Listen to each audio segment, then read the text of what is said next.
السلام عليكم ورحمة الله وبركاته. الحمد لله رب العالمين، ونصلي ونسلم على الرسول الكريم وعلى آله وصحبه أجمعين. قال الله تعالى في القرآن الكريم والفرقان الحميد: أعوذ بالله من الشيطان الرجيم، بسم الله الرحمن الرحيم. والله يدعو إلى دار السلام. وقال نبينا محمد رسول الله صلى الله عليه وسلم: والمؤمن من أمنه الناس. اللهم صل على سيدنا محمد وعلى آل سيدنا محمد وبارك وسلم عليه. எல்லாம் வல்ல அல்லாஹுவின் திருப்பெயர் போற்றி புகழ்ந்து அன்னலம் பெருமானார் முஹம்மது ரசூலுல்லாஹி ஸல்லல்லாஹு அலைஹி வஸல்லம் அவர்கள் மீது ஸலாத்தையும் ஸலாமையும் கூறி அன்னாரை பின்பற்றிய சத்திய சஹாபாக்கள், நல்லோர்கள், சுஹதாக்கள், சாலிஹின்கள், குறிப்பாக இந்த ஜும்மாவின் அவைக்கு வருகை இருந்திருக்கிற வர இருக்கிற எல்லா மக்கள் மீதும் எல்லாம் வல்ல அல்லாஹுவின் அன்பும் அருளும் என்றும் நிறைவாக நின்று வளப்பட்டுமாக. வல்ல அல்லாஹ் நம்முடைய பாவங்களை மன்னித்து அவனுடைய திருப்பொருத்தத்திற்குரிய நன்மக்கள் கூட்டத்திலே உங்களையும் என்னையும் நம்முடைய குடும்பத்தினர்கள் யாவரையும் அல்லாஹ் சேர்த்துக் கொள்வானாக. நிறைவான ஆரோக்கியத்துடன் கூடிய நல்வாழ்வை தந்து அந்த வாழ்விலே அவனை வணங்குவதற்கான வாய்ப்பை கொடுத்து அந்த வணக்கத்திலே இன்பம் காணுகிற நசீபை அல்லாஹ் நம் யாவருக்கும் தந்தருள் புரிவானாக. லா இலாஹ இல்லல்லாஹ் என்ற கலிமாவோடு வாழ்ந்து அந்த கலிமாவே நம்முடைய வாழ்க்கையின் கடைசி வார்த்தையாக மாறி நாளை மறுமையில் ஜன்னத்துல் ஃபிர்தௌஸ் என்ற உயர்ந்த சொர்க்கத்திலே நம்மையும் நம்மை பெற்றவர்களையும் நமக்கு கல்வி தந்தவர்களையும் நம் முன்னேற்றத்திற்கு காரணமான அத்தனை மக்களையும் நபிகள் பெருமானார் ஸல்லல்லாஹு அலைஹி வஸல்லம் அவர்களுடைய தலைமையின் கீழே அல்லாஹ் நம் யாவரையும் ஒன்றிணைத்து அருள் புரிவானாக. ஆமீன் யா ரப்பல் ஆலமீன். கண்ணியத்திற்கு மிகுந்த மரியாதைக்கும் உரிய சகோதரர்களே, பாசத்திற்குரிய மூமின்களே, இன்று உலகில் வாழக்கூடிய மக்கள் தேடிக்கொண்டிருப்பது மிக முக்கியமான ஒன்று, அமைதி. அமைதிக்காக பல்வேறு கட்ட எதிர்பார்ப்பிலே உலகில் வாழுகிற மக்களின் தேட்டங்கள் இருக்கிறது. எனவேதான் ஒவ்வொரு வருடமும் செப்டம்பர் மாதம் 21ஆம் நாள் உலக அமைதி தினமாக நினைவு கூறப்படுகிறது. உலகத்தினுடைய அமைதியின் குறியீடாக குளோபல் பீஸ் இன்டெக்ஸ் GPI என்கின்ற ஒரு குறியீடு அமையப்பட்டிருக்கிறது. உலகத்திலே அமைதி நிலவுகிற நாடுகளின் பட்டியல் இந்த அமைப்பு தயார் செய்கிறது. அந்த பட்டியலிலே 100வது இடத்திலே நாம் இருக்கிறோம்.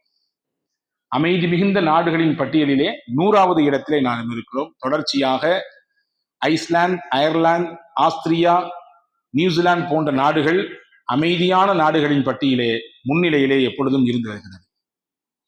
ஒரு நாட்டின் வளர்ச்சிக்கும் முன்னேற்றத்திற்கும் அமைதி ரொம்ப முக்கியம். ஒரு நாட்டின் பொருளாதாரம் பாதிக்கப்படாமல் இருக்க வேண்டும் என்றால் அமைதி ரொம்ப முக்கியம். ஒரு நாட்டின் பாதுகாப்பிற்கும் சமூக நல்லிணக்கத்திற்கும் அமைதி மிகவும் முக்கியம். எனவேதான் உலகத்தில் இஸ்லாத்தை போன்று அமைதியை பரப்புகிற மார்க்கம் வேறு எதுவும் இல்லை. உலகத்தில் தோன்றிய எத்தனையோ கொள்கை சார்ந்த மதங்கள் அல்லது குழுக்கள் அமைதியை பற்றி பேசியிருக்கிறது. ஆனால் இஸ்லாம் தன்னுடைய பெயரிலேயே அமைதியை தாங்கி நிற்கிறது. இஸ்லாம் சாந்தி, சமாதானம், அமைதி, இதுதான் அதன் பொருள், இல்லையா? நபிகள் பெருமானார் ஸல்லல்லாஹு அலைஹி வஸல்லம் அன்னவர்கள் அமைதியான வாழ்க்கைக்கு பல அற்புதமான வழிகாட்டுதலை தந்திருக்கிறார்கள். ஒரு 3 விஷயத்தை மட்டும் நான் இங்கே பதிவு செய்ய போகிறேன். இதை நாம் பின்பற்றுகிற பொழுது குடும்பத்திலும் அமைதி கிடைக்கும், நாம் இருக்கிற ஊரிலும் அமைதி கிடைக்கும், நம்மை சுற்றி வாழக்கூடிய மக்களிடத்திலும் அமைதியை பரப்புரை செய்யலாம். நாம் எதிர்பார்க்கக்கூடிய உலக அமைதியை கொண்டு வருவதற்கு இந்த காரணிகள் நிச்சயமாக வழிவகை செய்யும். நபிகள் ஸல்லல்லாஹு அலைஹி வஸல்லம் அன்னவர்கள் எங்காவது ஆக்ரோஷமாக முகத்தை கடுமையாக வைத்துக்கொண்டு ரொம்ப வெறுப்போடும் வன்மத்தோடும் குரோதத்தோடும் பகைமையோடும் நடந்திருக்கிறார்கள் என்று வரலாற்றில் எங்கேயாவது காட்ட முடியுமா? நாயகத்தின் 63 ஆண்டு கால வாழ்க்கை அமைதியின் அடையாளமாக இருந்தது. தன்னை விரோதிகள் அடித்து துன்புறுத்தி இரத்தம் வழிய வைக்கக்கூடிய அந்த நேரத்திலும் கூட தாயிஃப் நகரத்திலே பெருமானார் ஸல்லல்லாஹு அலைஹி வஸல்லம் அமைதியை கைவிடவில்லை. தம்பி, காலை மடக்கி உட்காருங்க. கிபிலாவை முன்னோக்கி உட்கார்ந்துருக்கோம், காலை நீட்டக்கூடாது. எனவே அன்பான சகோதரர்களே, அமைதியின் அடையாளம் அண்ணல் பெருமானார் ஸல்லல்லாஹு அலைஹி வஸல்லம் அவர்கள் காட்டி தந்த அற்புதமான வழிகள் நிறைய இருக்கிறது. 3 விஷயத்தை மட்டும் நான் இங்கே முன்வைக்கிறேன். முதல் விஷயம், அமைதியை ஏற்படுத்துவதற்கு நம்முடைய முகங்கள் மலர்ச்சியாக இருக்க வேண்டும். முகங்கள் இறுக்கமாக இருக்கக்கூடாது. முகம் எப்பொழுதுமே ஒரு விதமான ஒரு இறுகிய கண்ணோட்டத்தில் இருக்கக்கூடாது. பெருமானார் ஸல்லல்லாஹு அலைஹி வஸல்லம் போன்று உலகத்திலே யாரால் சொல்ல முடியும்? தபஸ்ஸுமுக ஃபி வஜ்ஹி அகீக ஸதகா.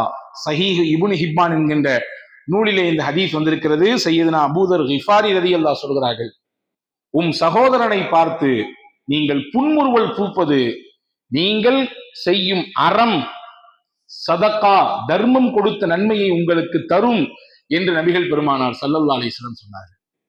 இப்போ புன்முறுவலோடு இருப்பது, சிரிப்பது, அது அறம் என்று மட்டும் சொல்லவில்லை, அமைதிக்கான பிரதான வழி என்று நமக்கு மார்க்கம் கற்றுத் தருகிறது இல்லையா? சிரிப்பின் மூலமாக எத்தனையோ விஷயங்களை மாற்றிவிட முடியும். முகத்தை இறுக்கத்தோடு இருக்கக்கூடிய நிலையை கடந்து முகத்தில் வரக்கூடிய அந்த புன்முறுவலின் வழியாக பல விஷயங்களை சாதித்து விட முடியும் இல்லையா? நபிகள் ஸல்லல்லாஹு அலைஹி வஸல்லம் பற்றி அப்துல்லாஹ் இப்னு சலாம் என்று சொல்லக்கூடிய யூத மதத்தின் பண்டிதராக இருந்தவர், யூத மதத்தின் வேத நூல்களை எல்லாம் வாசித்து கரைத்து குடித்தவர், சொல்ல போனால் யூதர்களின் ஒரு மத குருவாக இருந்தவர் அப்துல்லாஹ் இப்னு சலாம். அல்லாஹ் இவருக்கு நசீபை தந்தான், இஸ்லாத்தை ஏற்றுகிற வாய்ப்பு கிடைத்தது. அண்ணல் பெருமானாரோடு சஹாபியாக வாழக்கூடிய, அவர்களை பார்க்கிற, அவர்களோடு வாழுகிற அந்த நெருக்கத்தை அல்லாஹ் தந்தான். இவங்க சொல்றாங்க, மதீனாவுக்குள்ள முகம்மது அவர்கள் ஹிஜ்ரத் செய்து வந்தார்கள். நான் போய் பார்க்க போனேன்.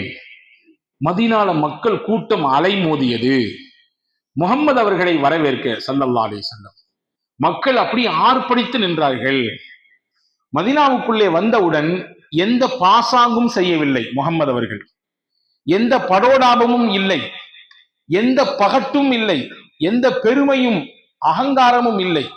ரொம்ப அமைதியோடு, ரொம்ப நளினத்தோடு முகம்மது நபி அவர்கள் மதீனாவுக்குள்ளே வந்தவுடன் மக்களிடத்திலே பேசினார்கள். ஒரு சாதாரண நிலையிலே மக்கள் புரியக்கூடிய விதத்திலே அவர்கள் பேசினார்கள்.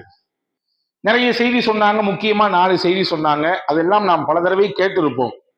நீங்கள் மக்களுக்கு மத்தியிலே சலாத்தை பரப்புங்கள், ஏழைகளுக்கு உணவு கொடுங்கள், இரவு மக்கள் உறக்கத்தில் இருக்கும் பொழுது நீங்கள் எழுந்து தொழுங்கள், உறவுகளை பேணிக் கொள்ளுங்கள். இதுதான் பெருமானார் மதீனாவில் பேசிய முதல் உரை. இதெல்லாம் கேட்டுட்டு ரசூலுல்லாஹ்வுடைய அந்த நடவடிக்கையெல்லாம் பார்த்துட்டு அவர் சொல்றாரு ஒரு செய்தி, அதுதான் அங்க முக்கியமானது. அவர் சொல்லும் வார்த்தையிலே சொல்லுகிறேன், அரஃப்து அன்ன வஜ்ஹஹு லைஸ பிவஜ்ஹி கஸ்ஸாபின். அப்துல்லாஹ் இப்னு சலாம் அவர்கள் சொல்கிறார்கள், நான் முகம்மது அவர்களின் முகத்தை பார்த்தேன், அது பொய் பேசக்கூடிய, பித்தலாட்டம் செய்யக்கூடிய முகம் இல்லை. அந்த முகத்தில் உண்மை தெரிந்தது, அந்த முகத்தில் நாணயம் இருந்தது, அந்த முகத்திலே நம்பிக்கையின் கீற்று வெளிப்பட்டது. அது மோசடியின் முகம் இல்லை, அது பித்தலாட்டத்தின் முகம் இல்லை, வஞ்சகம் சூதுவினுடைய முகம் இல்லை, அது ரொம்ப தெளிவான முகமாக இருந்தது என்று ஹஜ்ரத் அப்துல்லாஹ் இப்னு சலாம் ரலியல்லாஹு அன்ஹு அவர்கள் சொல்லக்கூடிய வார்த்தையை நாம் இங்கே கவனப்படுத்த வேண்டும். சொல்லுவார்களா இல்லையா? அகத்தின் அழகு எங்க தெரியுமாங்க? முகத்தில் தெரியும் என்பார்கள். பெருமானாருக்கு தெரிந்தது. பெருமானாரின் அகம் எந்த அளவுக்கு சுத்தமாக இருந்ததோ அதை அப்படியே வெளிப்படுத்தி காட்டியது அண்ணல் பெருமான் ஸல்லல்லாஹு அலைஹி வஸல்லம் அவர்களுடைய முகம். எனவே அமைதியை நிலைநாட்ட விரும்பக்கூடிய ஒவ்வொருவரும் தன் முகத்திலே எப்பொழுதுமே வைத்துக் கொள்ள வேண்டியது புன்முறுவல் என்கின்ற பொக்கிஷமான விஷயத்தை. ரசூலுல்லாஹி ஸல்லல்லாஹு அலைஹி வஸல்லம் அவர்கள் மக்காவை வெற்றி வாகை சூடி வருகிறார்கள். சீரத்தை இப்னு ஹிஷாம் என்ற நூலிலே அல்லாமா இப்னு இஸ்ஹாக் ரஹ்மத்துல்லாஹ் இந்த செய்தியை பதிவு செய்யறாங்க. ரசூலுல்லாஹ் வந்தவுடன் இப்பொழுது மக்கா, எந்த மக்கா முகம்மது அவர்களையும் அவர்கள் கொண்ட கொள்கையையும் ஏற்றுக்கொண்டவர்களை துரத்தி அடித்ததோ அதே மக்கா இப்பொழுது சிகப்பு கம்பளம் விரித்து முகமது ஸல்லல்லாஹு அலைஹி வஸல்லம் அவர்களையும் இஸ்லாமியர்களையும் வரவேற்றது. உள்ளே போனவர்கள் காபாவுக்குள்ளே 2 ரக்காய் தொழுதார்கள். தொழுது முடித்து விட்டு வெளியே வந்து பெருமானார் முதல் வார்த்தையாக பேசியது லா இலாஹ இல்லல்லாஹ் வஹ்தஹு லா ஷரீக லஹ் ஸதக வஅத வநஸர அப்த வஹஸமல் அஹ்ஸாப வஹ்த. அல்லாஹ்வே ஒருவன், அவனுக்கு இணை துணை யாருமே கிடையாது. அவன் கொடுத்த வாக்கை அவன் நிறைவேற்றினான். அவனுடைய அடியாருக்கு அவன் உதவி செய்தான்.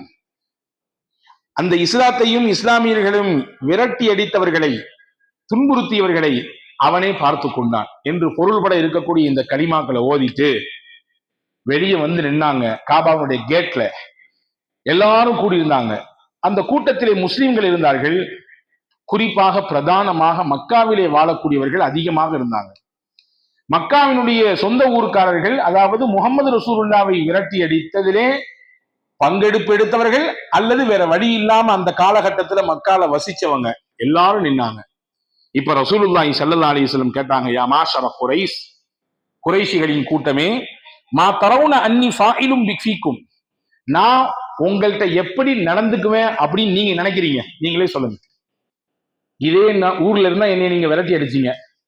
இதே ஊர்ல இதே காபாக்குள்ளதான் தொழக்கூடாதுன்னு என்னைய சொன்னீங்க. இதே காபால நான் ஒரு நாள் தொழுதுட்டு இருக்கும் போதுதான் என் மேல தூக்கி கொண்டு வந்து ஒட்டகத்தினுடைய நாற்றம் அடிக்கக்கூடிய குடலை தூக்கி போட்டீர்கள். மலமும் அசுத்தமும் கலந்திருந்த அந்த குடலை நான் என்னுடைய தலையை கூட தூக்க முடியாமல் சிரமப்பட்டேன். அந்த சிரமத்தை எல்லாம் நீங்க கொடுத்துருக்கீங்க. இதோ நான் மதீனாவுக்கு போயிட்டு 8 வருஷத்துக்கு பின்னாடி மறுபடியும் வந்திருக்கேன். நான் எப்படி உங்கள்கிட்ட நடந்துக்குவேன் நீங்க நினைக்கிறீங்கன்னு கேட்டான். எல்லாரும் முகமது ரசூலுல்லாஹ்வுடைய முகத்தை பார்த்து பதில் சொன்னாங்க. சொல்லுவோமா இல்லையா? நீ அங்கேயும் பாக்குற, என் ஃபேஸை பாரு, என்னைய பாரு, என் கண்ணை பார்த்து பேசு, என் முகத்தை பார்த்து பேசுங்க, அங்கிட்டு இங்கிட்டு திரும்புறேன், கேட்கலாமா கேட்கலையா? உண்மையாக இருப்பவர் நிச்சயமாக எந்த நேரத்தில் முகத்தை பார்த்து பேசுவதற்கு முடியும், அந்த முகத்தை பார்க்க முடியும். எப்பொழுது ஒருவரிடத்திலே பித்தலாட்டம் இருக்கிறதோ, பொய் இருக்கிறதோ, அவநம்பிக்கை இருக்கிறதோ, வாழ்க்கையில் சில பல குற்றங்களை செய்திருக்கிறாரோ, அதை நேருக்கு நேர் முகத்தை பார்த்து பேசுகிற அளவிற்கு உண்டான துணிச்சலை, அந்த திராணியை அல்லாஹ் எடுத்து விடுவான். ஸல்லல்லாஹு அலைஹி வஸல்லம் முகத்தை பார்த்து எல்லாரும் சொன்னாங்க, நீங்கள் மிகச்சிறந்த மனிதர், மிகச்சிறந்த மனிதர். ஹைரன் அஹுன் கரீமுன் வபுனு அஹின் கரீமி, நீங்கள் நல்லதை தான் செய்வீர்கள் என்று உங்கள் முகம் எங்களுக்கு சொல்லுகிறது.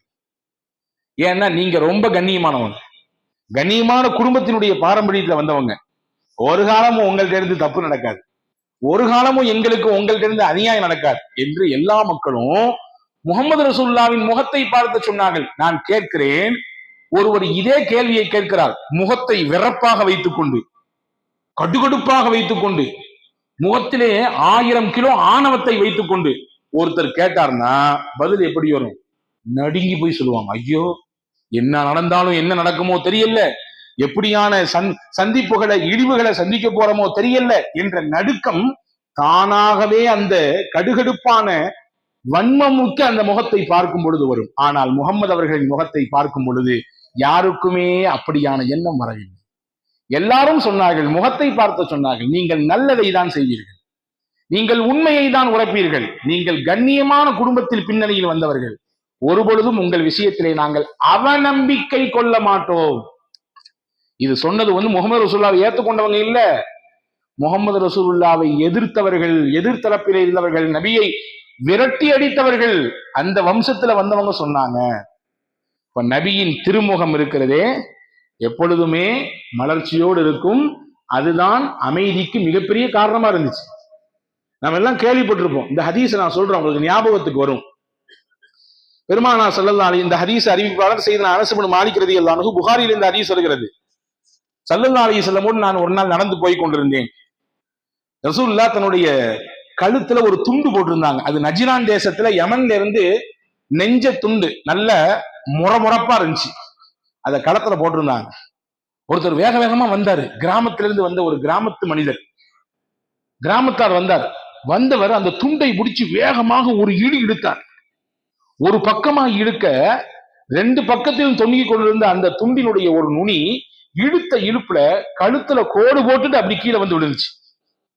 இழுத்துட்டு சொன்னாரு, யா முஹம்மத் முர்லி மிம்மாலில்லாஹி அல்லதி இந்தக, முஹம்மத் அவர்களே, இறைவன் உங்களுக்கு கொடுத்த பொருளாதாரத்திலிருந்து எனக்கும் கொஞ்சத்தை கொடுக்க சொல்லுங்க.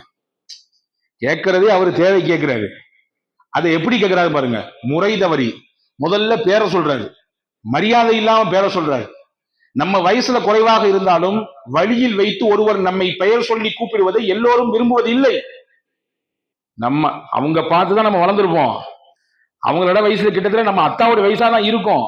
இருந்தாலும் ரோட்ல போய்கிட்டு இருக்கும்போது இந்த மாதிரி ஒரு குறிப்பிட்ட அந்த நபருடைய பெயரை சொல்லி இன்னொருவரை அழைப்பதை பெரும்பாலும் விரும்புவதில்லை. ஏன்னா அவருக்குன்னு ஒரு அங்கீகாரம் இருக்கு. அவர் ஒரு குறிப்பிட்ட லெவல்ல இருக்கிறாரு. பொருளாதாரத்திலையும் சரி, கல்வியிலையும் சரி, அவருடைய இருக்கக்கூடிய வேலை வாய்ப்புலையும் சரி, ஒரு குறிப்பிட்ட லெவல்ல இருப்பாரு. என்ன அந்த மனுஷனுக்கு விவரமே தெரிய மாட்டேங்குது, கொஞ்சம் கூட இங்கீதம் கிடையாதா? 50 வயசா இருந்தா என்ன? நான் அவருக்கு மகனுடைய வயசு தான், இருந்தாலும் ரோட்ல வச்சு எப்படி கூப்பிடணும் ஒரு முறை கிடையாது, ஒரு சென்ஸ் இல்ல அப்படின்னு சொல்லி நம்ம வருத்தப்படுவோம் இல்லையா? இங்க தன் தேவையை கேட்க வந்தவர் யா முகம்மது என்கிறார். முகம்மதே பேர சொல்றாரு. பேர சொன்னா மட்டும் பத்தல, கழுத்துல போட்டு துட்ட பிடிச்சி வேகமா ஒரு ஈடு இழுத்தாரு. ரசூலுல்லாஹ்வுடைய கழுத்துல அந்த வடு, அந்த தடம் இருக்குது. இந்த 2 வேலையும் செஞ்சுட்டு சொன்னாரு, ஏதாவது உங்களுக்கு இறைவன் கொடுத்துருப்பான்ல, எனக்கு கொடுக்க சொல்லுங்க அப்படிங்க. கேட்கறது தனக்கு தேவைன்னு கேட்கிறாரு. ஆனா முறைய பாருங்க எப்படி இருக்குன்னு. ஹதீஸ்ல வருதுங்க, அந்த வாசகத்தை அப்படி படிக்கிறேன். ஒரு சில நிமிடங்களிலே நடந்த இந்த விஷயத்துல ரசூலுல்லாஹ் யாரு செஞ்சாங்கன்னு கூட அது முழுசா பார்க்க முடியல. அது இழுத்து இந்த வார்த்தையெல்லாம் சொன்னதுக்கு பின்னாடி தான் திரும்பி பார்த்தாங்க. ஒரு பார்வை பார்த்து சும்மா லஹிக, ஒரு அழகான ஒரு சிரிப்பை சிரித்தார்கள். அந்த சிரிப்பில் 1000 அர்த்தம் உண்டு. சிரித்து முடிச்சுட்டு சொன்னாங்க, சும்மா அமரலஹு பி அதாஇம் மினல் மால், அவருக்கு என்ன வேணுமோ கொடுத்து அனுப்புங்கப்பா அப்படின்னு சொல்லி அனுப்பிட்டு போயிட்டே இருக்காங்க. ஹதீஸிலே வருகிறது, எந்த மனிதர் இப்படி முரட்டுத்தனமாக நடந்து கொண்டாரோ இவர் இந்த நிலையை கண்டு மனம் மாறினால் பெருமானாரின் சிரிப்பு இவரை மயக்கியது, இவரை உள்ளத்தை என்னமோ போட்டு குடைந்து எடுத்து விட்டது. வீட்டுக்கு போனார். சிறிது காலத்திலேயே அவரால் மிகப்பெரிய கூட்டம் இஸ்லாத்திற்கு வருவதற்கு காரணமாக ஆனது. நபியின் ஒரு சிரிப்பு தான் எவ்வளவு பெரிய வேலை செய்தது பாருங்க. அமைதியை எதிர்பார்க்கக்கூடிய ஒவ்வொருவரும் செய்ய வேண்டியது, ஒவ்வொருவரும் வைத்துக் கொள்ள வேண்டிய மிக முக்கியமான சாதனம் முகத்தில் எப்பொழுதும் புன்முறுவல். குடும்பத்துல ஒரே பிரச்சனையா இருக்குது. நான் தொழில் செய்கிற இடத்தில், நான் வியாபாரம் செய்கிற இடத்தில், என்னுடைய நிறுவனத்தில் எப்பொழுது பார்த்தாலும் ஏதாவது ஒரு இடைஞ்சல். நீங்களும் பதிலுக்கு திருப்பி உங்கள் முகத்தை அப்படியே கடுகடுப்போடு வைத்துக் கொண்டிருந்தால் காரியத்தை சாதிக்க முடியாது. முகத்தை நீங்கள் எப்பொழுதும் அன்மை நாயகம் ஸல்லல்லாஹு அலைஹி வஸல்லம் உயரமான சுன்னத்தாக இருக்கக்கூடிய புன்முறுவலோடு வைத்துக் கொள்ளுங்கள். நிச்சயம் அல்லாஹ் அதற்கென்று ஒரு சக்தியை வைத்திருக்கிறான். புன்முறுவலோடு இருக்கக்கூடிய முகத்திற்கென்று ஒரு ஆற்றலை வைத்திருக்கிறான். அல்லாஹ் தானாக அவர்களோடு மக்களை கொண்டு வந்து இணைத்து விடுவான். அல்லாஹ் தானாக கூட்டத்தை சேர்த்து விடுவான். இது முதல் விஷயம். இரண்டாவது, அமைதியை எதிர்பார்க்கக்கூடியவர்கள் நன்மையான காரியத்தில் வழிகாட்டக்கூடிய நிலையிலே இருக்க வேண்டும். நன்மையான காரியத்தை மக்களுக்கு எடுத்து வச்சுக்கிட்டே இருக்கணும். தானா அமைதி உருவாகும். இது ரசூலுல்லாஹ் காட்டி தந்தவரை. குர்ஆன் சொல்லுகிறது பாருங்கள், அல்லாஹ்வின் தூதரை பற்றி குர்ஆன் அறிமுகப்படுத்துகிறது. இன்னா அர்சல்னாக ஷாஹிதன் வ முபஷ்ஷிரன் வ நதீரா வ தாஇயன் இலல்லாஹ். உங்களை நாம் எப்படி அனுப்பியிருக்கிறோம்? உங்களை நாம் சாட்சி சொல்லக்கூடியவராக, மக்களுக்கு நன்மாராயம் கூறக்கூடியவராக, அச்சமூட்டி எச்சரிக்கை செய்யக்கூடியவராக, இறைவனின் பக்கம் மக்களை அழகாக அழைக்கக்கூடியவராக உங்களை நாம் அனுப்பியிருக்கிறோம். ரசூலுல்லாஹ்வுடைய வருகையை பற்றி இந்த வசனம் சொல்லுது, நீங்க நல்வழிப்படுத்துவதற்காக வேண்டி அனுப்பப்பட்டவர்கள். மக்களுக்கு சுப செய்திகளை சொல்லி சொல்லி அவர்களை ஆர்வமூட்டி அவர்களுக்கு ஈடுபாட்டை கொடுப்பதற்காக வேண்டி அனுப்பப்பட்டவர்கள் என்று அல்லாஹ் ரெண்டு விஷயத்தை இந்த வசனத்திலே சொல்லித் தருகிறார். எனவேதான் அல் குர்ஆனில் சூரா ஹாமீம் சஜிதா என்கிற ஒரு அத்தியாயத்தில் அல்லாஹ் சொல்கிறான், ومن احسن قولا ممن دعا الى الله وعمل صالحا وقال انني من المسلمين. இவரை விட சிறந்த சொல்லை யாரால் சொல்ல முடியும்? யார் அவர்? அஹ்சனு கௌல மிம்மன் தஆ இலல்லாஹ், இறைவனின் பக்கம் ரொம்ப நளினமான விஷயத்தை சொல்லி அழைக்கிறார், நல்லமலும் செய்கிறார். அவர் சொல்ற வார்த்தை ரொம்ப சாஃப்டா இருக்கு. யாருடைய உள்ளத்தையும் காயப்படுத்தல, யாரையும் தலைக்குனிவை ஏற்படுத்தல, யாரையும் குறுகுறுப்பான உள்ளத்துல கொண்டு வந்து வைக்கல. அந்த வார்த்தை ரொம்ப சாஃப்டா சொல்றாரு. இவரை விட சிறந்தவர், சிறந்த சொல் உலகத்திலே யாரால் பேச முடியும் அப்படின்னு சொல்லிட்டு அடுத்து சொல்றான், வலா தஸ்தவில் ஹஸனத்து வலா ஸய்யிஆ, நன்மையும் தீமையும் ஒரு காலம் சமமாகவே ஆகாது. எப்படிங்க ஆகும்? ஆகாது. சொல்லிட்டு சொல்றான், உங்களுக்கு பிடிக்காத விஷயம் 4 பேர் செஞ்சாலும் கூட நீங்க பதிலுக்கு அதே மாதிரி திருப்பி செய்யாதீங்க. இது அஹ்சன், மிக அழகான முறை எதுவோ அதை கொண்டு தீமையை நீங்கள் தடுங்கள், கெட்டதை நீங்கள் மாற்றி அமையுங்கள். அப்படி நீங்கள் அந்த அழகான விஷயத்தை கையில் எடுத்துக்கீங்கன்னா இதல்லத்தி பைனக வ பைனஹு அதாவா கஅன்னஹு வலியுன் ஹமீம், உங்களுக்கும் யாருக்கும் விரோதம் இருக்கோ அந்த விரோதம் கூட ஒரு நாளில் நட்பாக மாறிவிடும். நீ அவனும் விரோதம் காட்டுறான்னு சொல்லி நீங்களும் பதிலுக்கு விரோதத்தை காட்டினீங்கன்னா, அவரும் வெறுப்பை காட்டுறான் நீங்களும் பதிலுக்கு வெறுப்பை உமிழ்ந்தீங்கன்னா, அவரும் குரோதத்தோட பகையோடு நடந்துக்கிறான் நீங்களும் பகையையும் குரோதத்தையும் நீங்க திருப்பி கொடுத்தீங்கன்னா, பகையாகவும் வெறுப்பு வெறுப்பாகவும் வன்மமாகத்தான் இருக்கும். நீங்க அதுக்கு நேர் ஆப்போசிட் விஷயத்தை எடுங்க கையிலன்றான். அப்படி எடுத்தா என்ன ஆகும்? அந்த வன்மமும் பகையும் யார் உள்ளத்தில் இருக்கிறதோ அவரே உங்களுக்கு நெருங்கிய தோழராக மாறிவிடுவார், நெருங்கிய நட்பு வட்டாரத்துக்குள்ளே வந்து விடுவார். அன்பர்களே, எவ்வளவு அழகான வார்த்தை! நல்வழியை மக்களுக்கு நீங்கள் மிக அழகான முறையில் எடுத்து வையுங்கள், அது அமைதியை தானாக கொண்டு வந்து சேர்க்கும். நாம் எல்லாம் கேள்விப்பட்ட நிகழ்வுதான், கோடிட்டு காட்டுகிறேன். வீதியில் நடக்க முடியாத ஒரு மூதாட்டி தலையில் தன்னுடைய ஜாமான்களை எல்லாம் தூக்கி வைத்துக் கொண்டு நடக்க முடியாமல் சுமக்க முடியாமல் ஆடி அசைந்து போகிறாள். அந்த வழியாக வந்த முகமது ரசூலுல்லாஹ் பார்த்தவுடன் கருணையே உருவான காருண்ய நபி. உடனே அந்த அம்மாட்ட, நான் உனக்கு ஹெல்ப் பண்றேம்மா, ஏமா இவ்வளவு கஷ்டப்பட்டு சுமந்துட்டு போறீங்க அப்படின்னு சொல்லி அந்த மூட்டைய சுமைய தான் வாங்கி சுமந்தாங்க. அப்படி போற வழியிலேயே பர்சனல் விஷயம் கேட்க கூடாதான், இருந்தாலும் கேட்கிறேன், நீங்க உங்களுக்கு சங்கடம் இல்லைன்னா சொல்லுங்க, என்ன இவ்வளவு சிரமத்தோட ஏன் நீங்க இந்த ஊரை விட்டு காலி பண்ற மாதிரி தெரியுது? பார்த்தா மூட்டை முடிச்சலாம் அள்ளி போட்டு வேக வேகமா வெளியே போறதை பார்த்தா ஊரையே நீங்க காலி பண்ணி போற மாதிரி தெரியுது. நீங்க பல காரியத்துக்கு போலாம், அது உங்களுடைய தனிப்பட்ட விருப்பு வெறுப்பு, நான் தலையிடக்கூடாது, இருந்தாலும் அப்படி என்னமா அவசியம் வந்துருச்சு அப்படின்னு கேட்டாங்க. கேட்கறதுல எவ்வளவு அழகான இங்கீதம் பாருங்க. அந்த அம்மா சொன்னாங்க, ஏப்பா உன்னை பார்த்தா நல்ல புள்ள மாதிரி தெரியுது, சரி உன்னை என்னைய மானா நினைச்சு சொல்றேன் கேட்டுக்கங்க. இந்த ஊருக்குள்ள முகம்மதுன்னு சொல்லி ஒருத்தர் இருக்காருப்பா, அவரு தேவையில்லாத விஷயத்தான் பேசுறாரு, முன்னாடி உள்ள கடவுள்களை எல்லாம் திட்டி திட்டி பேசுறாரு, அப்படி இப்படி என்றெல்லாம் எனக்கு காதுக்கு செய்தி வருது, எனக்கு ரொம்ப சங்கடமா இருக்கு. ஏன்னா நாங்க வாழையடி வாழையா அந்த நிலையில வாழ்ந்தவங்க, உருவானவங்க, இப்படி பல தெய்வ வழிபாட்டுகளை வணங்கி வாழ்ந்தவர்கள், அதையெல்லாம் தூற்றி பேசும்போது என் மனசு பொறுக்கல, என்னையால எதுவும் ஆப்போசிட்டா செய்ய முடியாது, எதுக்கு கிழகம் இங்க உட்கார்ந்துக்கிட்டு ஊரை காணி பண்ணிடலாமே அப்படின்னு நினைச்சுதான் போறேன். முகமது நபி எல்லாத்தையும் கேட்டுட்டு அப்படியேம்மா சரிம்மா சரிம்மான்னு ஒன்னும் சொல்லாம அப்படி கடந்து வந்தாங்க. அந்த அம்மா போய் சேர வேண்டிய எல்லை வந்தது. இதுக்கு மேல நீ வர வேண்டாம் தம்பி, நீ போய்க்கலாம், இங்க இறக்கி வச்சிருமா ராஜா அப்படின்னு சொல்லி அந்த அம்மா சொல்ல, ரசூலுல்லாஹ் எதுவுமே சொல்லவில்லை, இறக்கி வைத்து விட்டு திரும்பி விட்டார்கள். ஒரு சில அடிகள் எடுத்து வைத்ததற்கு பின்னால் அந்த பெண்மணியின் மனம் கேட்கவில்லை.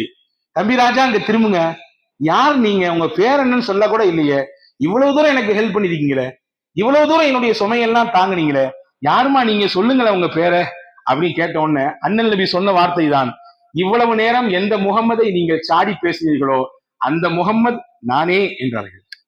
அப்படியே கலங்கி போய்விட்டது அந்த பெண்மணி. கண்களிலிருந்து மாலை மாலையாக தண்ணீர் கொட்டியது. அப்பொழுது சொன்னது அந்த பெண், நிச்சயமாக நான் கேட்டதெல்லாம் பொய், நான் கேட்டதெல்லாம் பொய், தீர விசாரிப்பதே மெய், இதோ பார்த்து விட்டேன், நீங்கள் இறைவனின் தூதர் என்பதற்கு இந்த ஒண்ணு மட்டுமே அடையாளம். முடிந்தால் சொல்லியிருக்கலாம், சுமைக்க வேற செய்யணும், என்னையவே திருப்தியாக்கு, நீ யார பேசிட்டு இருக்கு தெரியுமா, யாரு கூட நடந்து வந்துட்டு இருக்கு தெரியுமா, என்ன பெரிய அகங்காரம் உனக்கு இருக்கும் பெருசு, இப்படிலாம் பேசுவியா நீ? ஒரு வார்த்தை பேசவில்லையே, போகும்போது கூட ஒரு நன்றியை கூட பெருமானா எதிர்பார்க்கவில்லையே. பெருமானா ஸல்லல்லாஹு அலைஹி வஸல்லம் காட்டிய அந்த நல் வழிகாட்டுதல் தான் அந்த பெண்ணின் மனதில் இருந்த வன்மத்தை நீக்கி அமைதியான இஸ்லாத்தை கொண்டு வந்து சேர்த்தார். அமைதியை விரும்பக்கூடியவர்கள் செய்ய வேண்டிய இரண்டாவது மிக முக்கியமான வேலை, நல்வழியை நாம் காட்டிக்கொண்டே இருக்க வேண்டும், நல்ல விஷயங்களை செய்து கொண்டே இருக்க வேண்டும். அதே போன்று மூன்றாவது முக்கியமான காரியம், சமூக உறவுகளுக்கு இடையில இருக்கக்கூடிய அந்த இணக்கத்தை பேணுவதற்கான முயற்சியை தொடர்ந்து மேற்கொள்ள வேண்டும். எங்கேயும் விரிசல் ஏற்பட்டு விட்டால் மேலும் விரிசல் பலமாக ஏற்படுவதை தவிர்த்து அந்த விரிசலை எப்படி ஒட்டி இன்னும் சமூகங்களுக்கு இடையிலே அந்த பரஸ்பர அன்பையும் அந்த இறுக்கத்தையும் அந்த இணக்கத்தையும் நாம் கூட்டலாம் என்கின்ற முயற்சியை நாம் ஏற்படுத்த வேண்டும். பெருமானா ஸல்லல்லாஹு அலைஹி வஸல்லம் மதீனாவிலே முஸ்லிம்கள் மட்டும் வைத்து ஆட்சி நடத்தவில்லை, மதீனாவிற்குள்ளே முஸ்லிம்கள் மட்டும் இருக்கவில்லை, யூதர்கள் இருந்தார்கள், பல தெய்வ வழிபாட்டை செய்யக்கூடியவர்கள் அங்கே இருந்தார்கள். அங்கே வாழுகிற உரிமையை பெருமானார் கொடுத்தாங்க. வணிகம் செய்யக்கூடிய உரிமையை கொடுத்தாங்க. சொல்ல போனா வழிபாட்டு உரிமையில 100% அங்கீகாரத்தை கொடுத்தாங்க. எங்கள் மார்க்கம் எங்களுக்கு, உங்கள் மார்க்கம் உங்களுக்கு, உங்கள் வழியிலே நீங்கள் போங்கள், நீங்கள் சிறப்பாக சம்பாதியுங்கள், சிறப்பாக வாழுங்கள். நமக்கிடையில ஒரு சிறப்பான ஒரு புரிதல் இருக்கிறது. இந்த புரிதலோடு நாம் வாழ்ந்து கொள்வோம். அதிலே எங்கேயும் ரசூலுல்லாஹ் தலையிடவில்லை. அவர்களின் சொந்த உரிமையிலே எங்கேயும் தலையிடவில்லை. அவர்களுடைய வாழ்க்கையை கேள்விக்குறியாக்குவதற்கு எந்த முயற்சியும் பெருமானார் எடுக்கவில்லை. துரத்தி அடிக்க வேண்டும். இவர்கள் எல்லாம் எதற்கு ஊருக்குள்ளே? நாம் தான் மொத்தமாக கைப்பற்றி விட்டோமே. மதீனா நம்மூர், இவர்கள் யார் வந்து இங்கே இருந்து வியாபாரம் செய்வதற்கு? பேசவே இல்லை. சொல்ல போனால் அந்த மனநிலையில் இருப்பவர்களை எல்லாம் பெருமானார் மாற்றி அமைத்தார்கள். என்ன இது பேச்சு? இப்படியான பார்வை என்ன விதமான பார்வை? மக்களை பாகுபடுத்தக்கூடிய எண்ணம் என்ன விதமான எண்ணம் என்று பெருமானார் கண்டித்தார்கள்.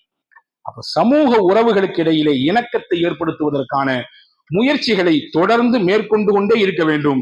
இது அமைதியை நிலவச் செய்வதற்கான 3வது முக்கியமான வழி. அன்பான சகோதரர்களே, உலகம் இன்றைக்கு அமைதியை தேடி நிற்கிறது. குறிப்பாக பலஸ்தீன மண், கசாவின் மண் ஈராண்டுகளுக்கு மேலாக அமைதியை தேடி நிற்கிறது. அமைதியை இழந்து தவிக்கிறது. கிட்டத்தட்ட 700 நாட்கள் கடந்து விட்டது. அந்த மண்ணில் போராட்டமும் போரும் வெடிச்சத்தங்களும் கட்டிட இடிப்புகளும் இரத்த வெள்ளங்களும் தொடர்ச்சியாக நடந்து கொண்டே இருப்பது 700 நாட்களுக்கு மேலாக நகர்ந்து விட்டது. கிட்டத்தட்ட 64,000க்கும் மேற்பட்ட உயிர்கள் இந்த போரிலே பறிகொடுக்கப்பட்டிருக்கிறது. பலஸ்தீன மக்கள், கசாவின் மக்கள், 64,000க்கும் அதிகமான மக்கள் தங்களுடைய உயிரை இந்த போராட்டத்தில் இழந்திருக்கிறார்கள்.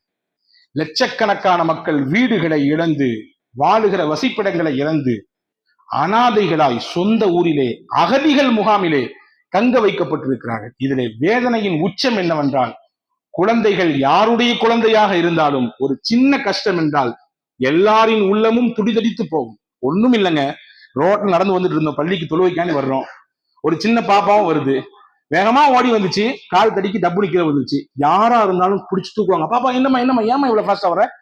தூக்குவாங்க. தூக்கி ஒரு குழுக்குவாங்க. எங்க நம்ம படிச்சு அடி தொடச்சு விடுவாங்க. இது எல்லாருக்கும் இருக்கக்கூடிய உள்ளத்தின் ஈரம்.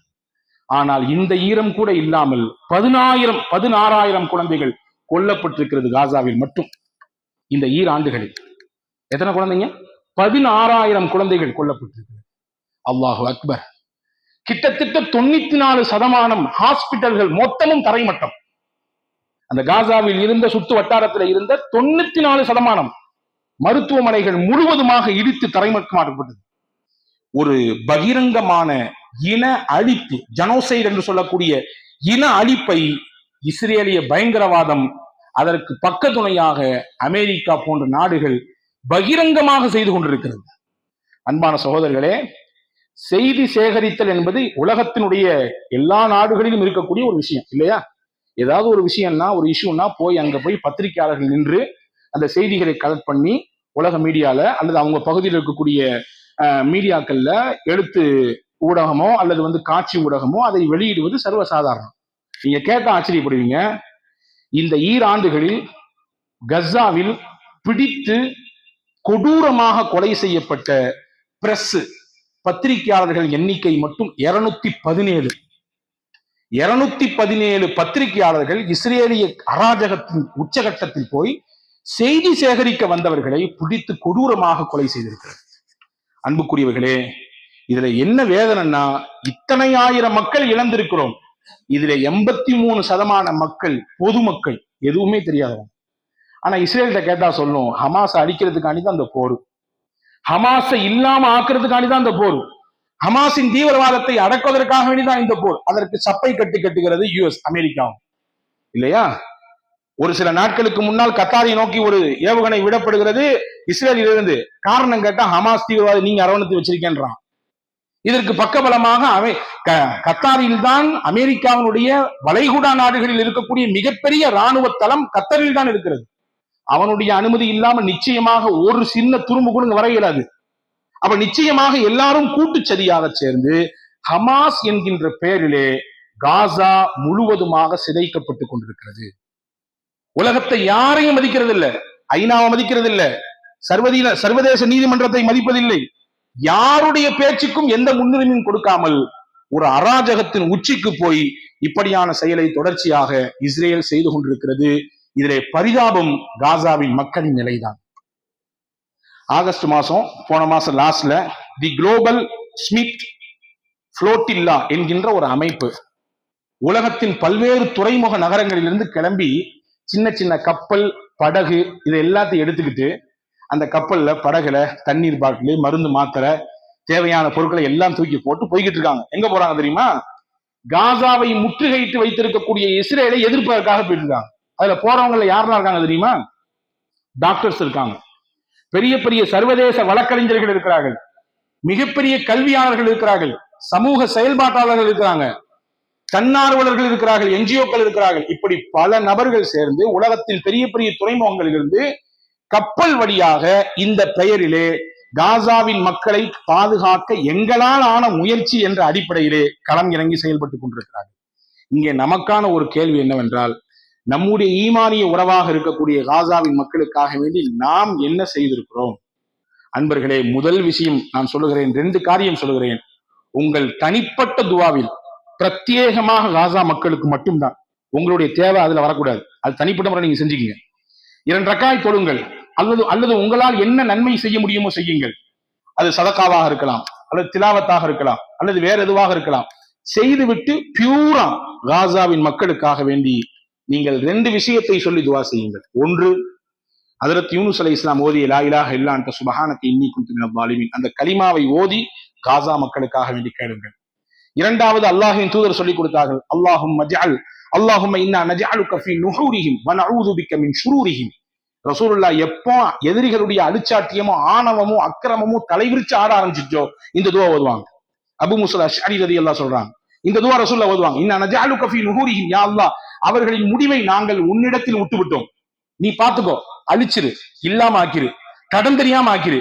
எப்படி நாடோடிகளா இந்த உலகத்துல வந்தாங்களோ அதே மாதிரி நாடோடியா ஆக்கிரு. நினைச்சுக்கிட்டு இருக்கான், உலகத்தினுடைய மொத்தமும் என் கையில் இருக்கிறது, நான் வைத்ததுதான் சட்டம், நான் தான் உலகத்தின் தாதா என்று நினைத்து கொண்டிருக்கிறான். அல்லாஹ் உலகத்தின் தாதா இல்லை, பல உலகத்திற்கு தாதாவாக இருந்தவர்களை எல்லாம் கூட அல்லாஹ் கடன் தெரியாமல் ஆக்கியிருக்கிறான். இறைவா, இன்னா நஜஅலுக ஃபீ நுஹூரிஹிம், உன் கண்ட்ரோல்ல விட்டேன், அவங்களுடைய முடிவை நீ பாத்துக்கோ. வ நஊது பிக மின் ஷுரூரிஹிம், அவர்களின் கெடுதி எங்களுக்கு ஏற்படாமல் மறுபடியும் நீ காப்பாற்று. இதுதான் ரசூலுல்லாஹ் ஓதிய துவா.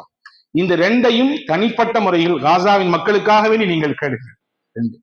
2வது விஷயம் என்னன்னா, அந்த மக்களுக்காக வேண்டி செய்யப்படுகிற சில விஷயங்களில் உங்களுடைய பங்களிப்பையும் செய்து கொள்ளுங்கள். நான் சமீபத்தில் ஒரு நண்பரிடத்துல பேசினேன். அந்த நண்பர் சொன்னார், நான் என்னுடைய தரப்பிலிருந்து காசாவின் மக்களுக்கு ஒரு பெரிய ஒரு முயற்சி செய்து அந்த பகுதியிலே போய் அவர்களுக்கான உதவிகளை செய்வதற்கான வாய்ப்பை ஏற்படுத்தினேன் என்று அவர் சொல்லும் பொழுது எனக்கு உள்ளபடியே பூரிப்பாக இருந்தது. நாம் இங்கே இருக்கிறோம், என்ன செய்ய முடியும் என்று யோசிக்கிறோம், ஆனால் அவர் செய்து முடித்திருக்கிறார். இத மாதிரி அந்த மக்களின் கவனத்தை பெறுவதற்கு, உலகத்தினுடைய கவனத்தை பெறுவதற்கு, அந்த மக்களுக்கு ஆதரவாக இருக்கக்கூடிய நிலைப்பாட்டை நாம் எடுக்க வேண்டும். அந்த அடிப்படையிலே இன்றைய தினம் புதுப்பேட்டையிலே வேலன்ஸ் கார்டன் என்ற அந்த ரோட்டில் வைத்து மிகச் சிறப்பான முறையிலே காசாவின் மக்களுக்காக இஸ்ரேலுடைய அராஜக போக்கை தடுத்து நிறுத்த வேண்டியும், இஸ்ரேலோடு இந்தியாவிற்கு இருக்கக்கூடிய ஒட்டு உறவு மொத்தமாக அது துண்டிக்கப்பட வேண்டும் என்கின்ற கோரிக்கையோடு மிகப்பெரிய போராட்டமும் ஆர்ப்பாட்டமும் ஒரு பேரணியும் நடைபெற இருக்கிறது. வாய்ப்பிருந்தால் அந்த நிகழ்விலே தாங்கள் பங்கெடுப்பதற்கு முயற்சியுங்கள். நிச்சயமாக நாம் அங்கே போடக்கூடிய ஒவ்வொரு கோஷமும் அல்லாஹினுடைய சன்னிதானத்தில் ஒலிக்கும். அவனுடைய அடியார்களாக இருக்கக்கூடிய காசாவின் மக்களினுடைய நீதியின் வெளிச்ச கீற்று அவர்கள் வெளிப்படுவதற்கான காரணமாகவும் இது அமையலாம். எல்லாம் வல்ல அல்லாஹ் அப்படிப்பட்ட சிறந்த சிந்தனையோடு வாழுகிற நல்ல தௌஃபீக்கை உங்களுக்கும் எனக்கும் எல்லா மக்களுக்கும் வழங்குவானாக. ஆமீன். வாஹிர் தாவா அனில் அல்ஹம்துலில்லாஹி ரப்பில் ஆலமீன். அஸ்ஸலாமு அலைக்கும்.